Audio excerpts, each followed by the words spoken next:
Teachers எல்லாருக்கும் வணக்கம். TET exam ரிலேட்டடா உச்சநீதிமன்றத்துடைய அதிரடி தீர்ப்ப தான் நீங்க வந்து பிரேக்கிங் நியூஸா பார்த்திருப்பீங்க. ஸோ அது வந்து நெறைய பேர் வந்து பார்த்தீங்கன்னா, ஒரு சில டவுட் வந்து எனக்கு வாய்ஸ் மெசேஜ் நான் கேட்டேன். ஸோ அந்த டவுட் எல்லாமே இப்ப கிளாரிஃபிகேஷன் பண்ணிடலாம். ஸோ ஃபர்ஸ்ட் விஷயம், இந்த சுப்ரீம் கோர்ட்டோடைய ஆர்டர் படி அவங்க என்ன சொல்ல வராங்க அப்படின்றத வந்து ஜஸ்ட் தெளிவா புரிஞ்சுக்கோங்க. ஃபர்ஸ்ட் விஷயம் அவங்க என்ன சொல்றாங்கன்னா, 3 ஆண்டுக்கு நீட்டிப்பு அப்படின்னு சொல்லியிருக்காங்க. டெட் எக்ஸாம் வந்து பார்த்தோம்னா, நீங்க பாஸ் பண்றதுக்கு என்ன பண்ணியிருக்காங்கன்னா, 3 வருஷம் டைம் குடுத்துருக்காங்க. இது யாருக்கு? ஆல்ரெடி கவர்ன்மென்ட் எம்ப்ளாயியா இருக்கிறவங்களுக்கு மட்டும் தான். So government teachers. இது வந்து 1 டூ 5த் அதுக்கப்புறம் 6 டூ 8த். ஸோ இதுல இருக்கிற டீச்சர்ஸ் வந்து பார்த்தீங்கன்னா, இன்னும் டெட் எக்ஸாம் பாஸ் பண்ணல. ஒரு சிலர் வந்து பார்த்தீங்கன்னா, புரமோஷனுக்காக வெயிட் பண்ணிட்டு இருப்பீங்க. இல்லன்னா அந்த ஜாப வந்து பார்த்தீங்கன்னா, கன்டின்யூ பண்றதுக்கும் டெட் எக்ஸாம் கம்பல்சரி அப்படின்னு சொல்லிட்டு உருவாக்கியிருக்காங்க. ஸோ இது வந்து பார்த்தீங்கன்னா, ஆல்ரெடி வந்து ஒரு ஒரு தீர்ப்பு வந்து குடுத்தாங்க. 2 வருஷம் வந்து டைம் குடுத்திருந்தாங்க. இந்த 2 வருஷத்துக்குள்ள நீங்க டெட் எக்ஸாம பாஸ் பண்ணிடணும். அப்படி நீங்க டெட் எக்ஸாம் பாஸ் பண்ணல அப்படின்னா, வாலண்டரி நீங்க வந்து ரிசைன் பண்ணணும் அந்த ஜாப அப்படின்ற மாரி வந்து ஒரு ஆர்டர் போட்டிருந்தாங்க. இந்த 2 வருஷம் அப்படின்றத இப்ப என்ன பண்ணியிருக்காங்கன்னா, 3 வருஷமா மாத்திருக்காங்க. இதுல என்னென்ன பெனிஃபிட் இருக்கு, என்னென்ன ப்ராப்ளம் இருக்கு அப்படின்றதையும் நான் சொல்லிடுறேன். ஸோ ஃபர்ஸ்ட் விஷயம், நம்மளுக்கு என்ன பெனிஃபிட் அப்படின்னா, இது 1 வருஷம் எக்ஸ்ட்ரா மாத்தி இருக்கிறது வந்து பார்த்தீங்கன்னா, உண்மையாலுமே இது வந்து ஒரு வரவேற்கக்கூடிய ஒரு விஷயம் தான். இன்னொரு வருஷம் வந்து பார்த்தீங்கன்னா, ஆல்ரெடி 2 வருஷம் சப்போஸ் 2 வருஷத்துக்குள்ள டெட் எக்ஸாம் பாஸ் பண்ண முடியல அப்படின்னா வந்து ஒரு பயம் வரும். ஸோ நம்மள வந்து வேலைய விட்டு எடுத்துருவாங்களோ அப்படின்ற மாரி. பட் இப்போ இன்னொரு வருஷம் எக்ஸ்ட்ரா ஏத்திருக்காங்க. அப்போ 1 வருஷம் ஆட் ஆயிருக்கிறதால, இது வந்து ஒரு பெனிஃபிட். அடுத்தது இந்த 1 வருஷம் எக்ஸ்ட்ரா ஆக்குறது பிரச்சனை கிடையாது. பட் இதுக்கு டிஆர்பி போர்ட்ல இருந்து கண்டிப்பா நம்மளுக்கு என்ன பண்ணியிருக்கணும் அப்டின்னா, கம்பல்சரி எக்ஸாம் வைக்கணும். இதுக்கு வந்து ரெகுலரா டிஆர்பி போர்ட்ல எக்ஸாம் வந்து பார்த்தீங்கன்னா, கண்டக்ட் பண்ணுவாங்களா அப்டின்றது தான் டவுட். ஏன்னா நம்மளுக்கு வந்து ரெகுலரா வச்சுட்டாங்க. இப்போ வந்து ஒரு வருஷத்துக்கு 3 வாட்டி வந்து நாங்க எக்ஸாம் வைக்கிறோம் அப்டின்னு சொன்னாங்க. சிறப்பு தேர்வு 3 வாட்டி வைக்கிறோம். ஸோ 3 டைம்ஸ் வந்து கண்டக்ட் பண்றோம் அப்டின்னு சொன்னாங்க. பட் இப்போ வரைக்கும் இந்த வருஷத்துல ஒரே ஒரு வாட்டி தான் ஜூலை மாசம் எக்ஸாம் நடக்க போகுது. பட் இன்னும் வந்து பார்த்தீங்கன்னா, இதுல வந்து 3 வருஷத்துக்கு 3 வாட்டி வந்து பார்த்தீங்கன்னா, இந்த எக்ஸாம் வந்து பார்த்தீங்கன்னா, இந்த வாட்டி வந்து கண்டக்ட் பண்ணுவாங்களா? அப்படின்றதே ஒரு பெரிய டவுட் தான். ஸோ, இதுதான் நம்மளுக்கு வந்து ஒரு பெரிய ப்ராப்ளமா நிக்கும். ஸோ, டிஆர்பி போர்ட்ல ரெகுலரா வந்து அந்த நோட்டிஃபிகேஷன கரெக்ட்டா விட்டு, அந்த எக்ஸாம்ஸ் வந்து கரெக்ட்டா கண்டக்ட் பண்ணாங்கன்னா, ஈஸியா 2 விஷயத்திலேயே பாஸ் பண்ணிடலாம். அது வந்து பெரிய விஷயமே கிடையாது. பட் 3 வருஷம் குடுத்தா கூட, டிஆர்பி போர்ட்லருந்து அந்த நோட்டிஃபிகேஷன ரிலீஸ் பண்ணி, அந்த எக்ஸாம்ஸ் வந்து கரெக்ட்டா கண்டக்ட் பண்ணி கொண்டு போனாங்கன்னா மட்டும் தான், இந்த ஒரு 3 வருஷம் இல்ல. எத்தன வருஷம் குடுத்தாலும் வேல்யபிளா இருக்கும். இதுதான் நம்மளுக்கு வந்து பார்த்தீங்கன்னா, ஒரு கொஸ்டின் மார்க். நெறைய பேர் வந்து பார்த்தீங்கன்னா, டெட் எக்ஸாம் சர்டிஃபிகேட்டே 3 வருஷம் தான் செல்லுமா அப்படின்னு கேட்டீங்க. ஸோ சர்டிஃபிகேட் வந்து பார்த்தீங்கன்னா, life time validity. So one time நீங்க வந்து டெட் எக்ஸாம் கிளியர் பண்ணிட்டீங்கன்னா, அத நீங்க என்ன பண்ணிக்கலாம் அப்படின்னா, லைஃப் டைம் வேலிடிட்டியா நீங்க வச்சுக்கலாம். ஸோ திருப்பி நீங்க டெட் எக்ஸாம் எழுதணுன்ற அவசியம் கிடையாது. ஒரு வாட்டி நீங்க பாஸ் பண்ணா போதும். ஸோ இது வந்து 3 வருஷம் அப்படின்னு நம்ம சொல்லியிருக்காங்க. 3 வருஷம் அப்படின்னா, இது வந்து டேட் என்ன அப்படின்ற மாரி நெறைய பேருக்கு தெரியாது இல்லையா? ஸோ அந்த டேட் வேணா குறிச்சு வச்சுக்கோங்க. 2027. ஸோ இது வந்து பார்த்தோன்னா, 2 வருஷம் டைம் குடுக்கும்போது குடுத்தது. ஆகஸ்ட் மாசம் 31, 2027க்குள்ள நீங்க டெட் எக்ஸாம கிளியர் பண்ணணும் அப்படின்னு சொன்னாங்க. பட் இப்போ வந்து 1 வருஷம் எக்ஸ்ட்ரா ஆகி இருக்கிறதால, ஆகஸ்ட் மாசம் 31, 2028 வரைக்கும் உங்களுக்கு வந்து பார்த்தீங்கன்னா, வேலிடிட்டி இருக்கு. ஸோ இந்த டேட்டுக்குள்ள நீங்க என்ன பண்ணணும் அப்டின்னா, டிஆர்பி போர்ட்ல வர டெட் எக்ஸாம நீங்க கம்பல்சரி கிளியர் பண்ணி, அந்த சர்டிஃபிகேட்ட நீங்க வாங்கி வச்சுக்கணும். ஸோ வாங்கி வச்சுக்கிட்டீங்க அப்டின்னா, புரமோஷன் அண்ட் நீங்க அந்த வேலைய வந்து பார்த்தீங்கன்னா, கன்டின்யூ பண்றதுக்கும் எலிஜிபிள் ஆயிடுவீங்க. இப்போ நம்மளுக்கு இருக்கிற ஒரு மேஜர் ப்ராப்ளமே இதுதான். நம்ம டிஆர்பி போர்ட்ல ரெகுலரா டெட் எக்ஸாம் கண்டக்ட் பண்ணிட்டாங்கன்னா, பிரச்சனையே கிடையாது. ஈஸியா கிளியர் பண்ணிடலாம் அப்படின்றது ஒரு பக்கம். இவங்க லேட்டா கண்டக்ட் பண்றாங்க அ அப்படின்னா வச்சுக்கங்களேன், சிலபஸ் மேபி ஒரு சில நேரம் மாறலாம். ஸோ அப்போ டெட் எக்ஸாமுக்கு வந்து பார்த்தோம் அப்படின்னா, எப்பவுமே வந்து நியூ புக்க தான் பேஸ் பண்ணி அவங்க வந்து கொஸ்டின்ஸ வந்து செட் பண்றாங்க.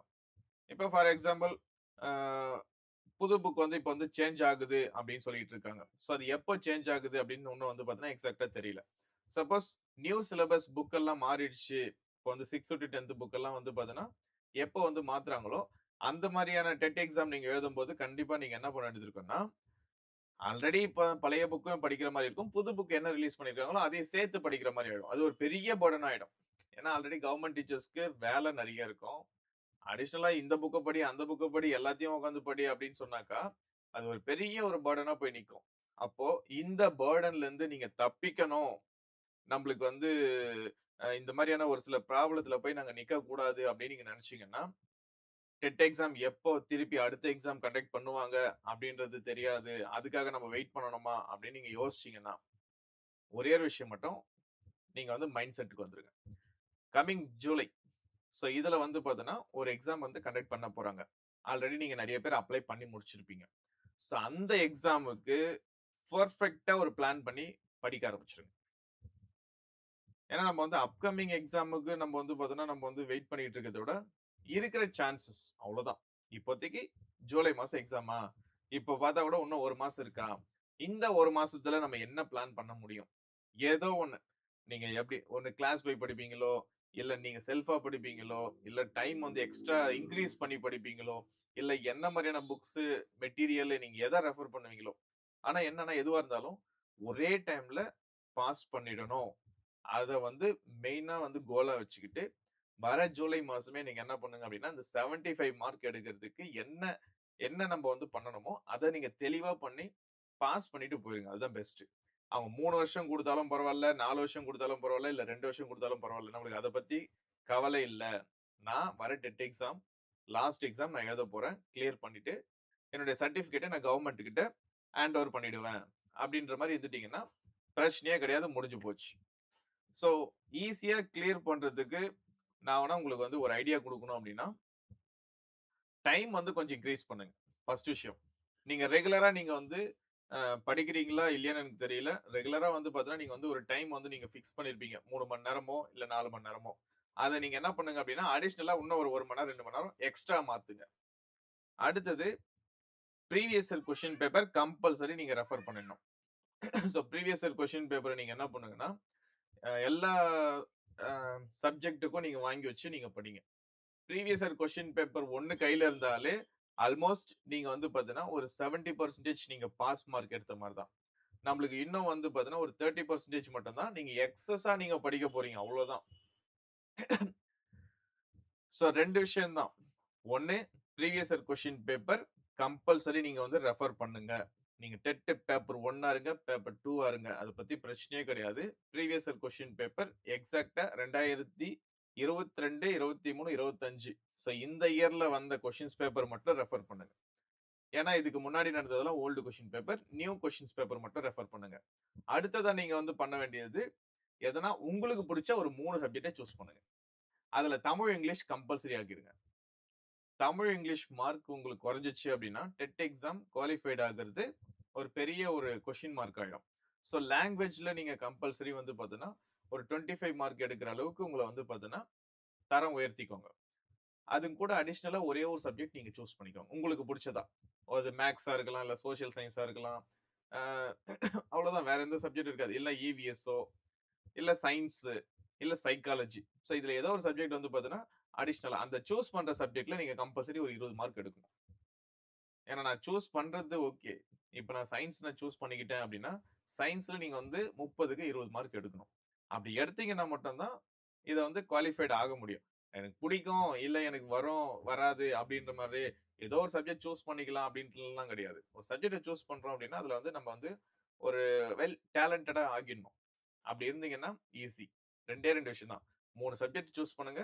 ப்ரீவியஸ் கொஸ்டின் பேப்பர் ரெஃபர் பண்ணுங்க. டைம கொஞ்சம் இன்கிரீஸ் பண்ணுங்க படிக்கிறது. பக்காவா நீங்க ஈஸியா இந்த எக்ஸாமே கிளியர் பண்ணிடலாம். வேற எதனா உங்களுக்கு டவுட் இருக்குது அப்டின்னா, கமெண்ட்ல தெளிவா போடுங்க.